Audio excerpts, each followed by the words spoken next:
This is Pralav Dhyani, a 20-year-old B.Tech graduate. This is the true story of how he went from deck cadet to hostage. He spent 332 days in a life or death situation under Somali pirates. April 11th, 2010. Just another routine day, sailing the wreck Africana from Sychelles to Zanzibar. I, Pralav, a 20-year-old nautical science student, was part of a 26-member crew. We had a mixed crew of Indians, Pakistanis, and Tanzanians. Around 10:30 am, the engine malfunctioned. While the crew worked on repairs, I was working on the forward part of the ship. The emergency alarm went off, and everyone started running as per the drill. I realized that this was a piracy attack. We noticed a small boat approaching rapidly. Before we could react, armed men boarded the ship, identifying themselves as Somali pirates. They were well coordinated and quickly took control of the vessel. They made sure everyone was there on the bridge, based on the crew list. Following standard protocol, the captain cooperated with the pirates, ensuring the safety of the crew. We were then directed to sail to Somalia. We tried explaining to them that the engine was malfunctioning, but they were not interested, and at gunpoint, we had to head at whatever speed we could to Haradere, their base of operations. At first, initially, there were about 8 pirates, all armed. They took whatever they could: phones, laptops, clothes, money.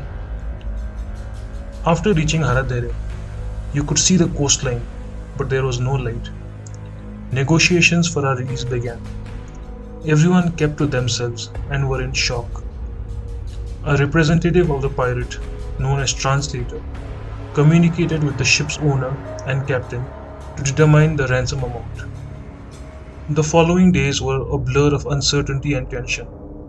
We lived in cramped quarters with limited food and water, guarded by armed pirates around the clock.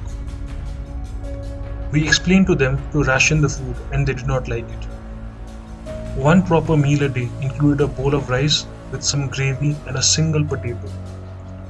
There was no fresh water to drink, and we had to drink desalinated water.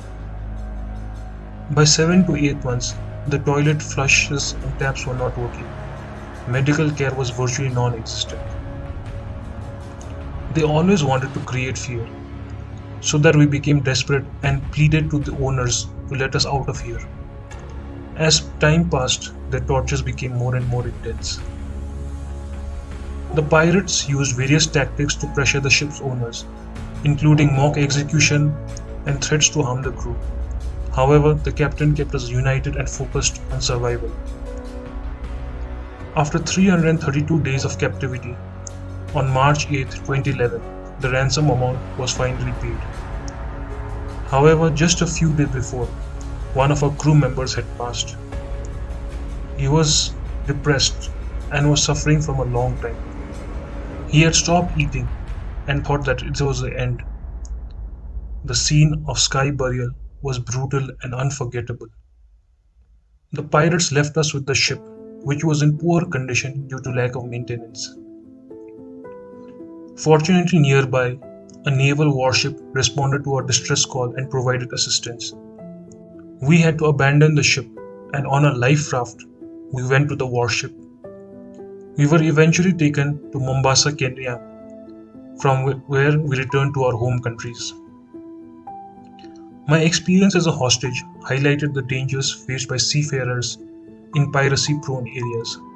It also emphasized the importance of crew training, effective communication protocols, and international cooperation in combating piracy.